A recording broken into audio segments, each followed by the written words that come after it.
দেখুন যে আপনার মলিনতা যুদ্ধ আজি আমার পরাজয় হয়েছে কিন্তু পরাজয় হল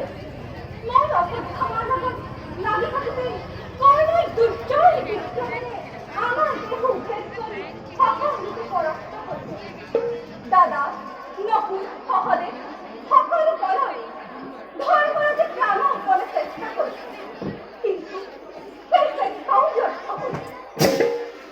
তার বাবে চিন্তা নকৰিব না আপোনাক খুব ভালে থাকিলে গৌৰৱে একো কৰিব নোৱাৰে হ'ব পাৰে কিন্তু আজি ধৰ্মৰাজৰ আগত কেনেকৈ দেখুৱাওঁ কিহেৰে দাদা প্ৰভু মই যদি গুৰুপুত্ৰৰ লগত ব্যস্ত ৰাখোঁতে কৰ্মক প্ৰতিৰোধ কৰিলোহেঁতেন অনুতাপ কৰিলে কি হ'ব না হোৱাৰ কথা হৈ গ'ল আক্ষেপ কৰি লাভ কথা কিন্তু আগের দরে অভিমানী দুর্যোধনদের দুগুণে বসাব প্রতিদিন পরাস্ত হল ভগ্ন থাকিব পুরুষের দুগুণে থাকিব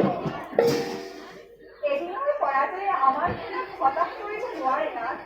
যদি ধৰ্ম আছে যদি পাপ পুণ্যৰ বিচাৰ আছে দুৰ্যোধনৰ শেষ ফল শোচনীয় হ'বই হ'ব না তোমাৰ বাক্যই যেন সত্য হয়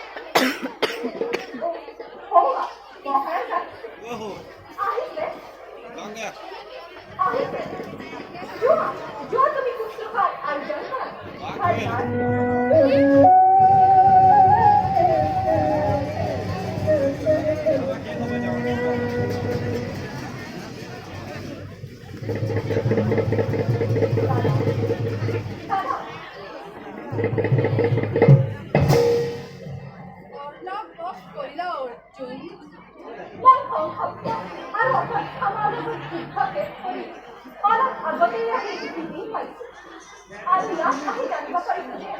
আমাৰ পৰাজয় হয়েছে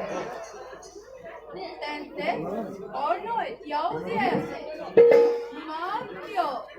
দাদা ধৰ্মৰাজ অপদাৰ্থ এই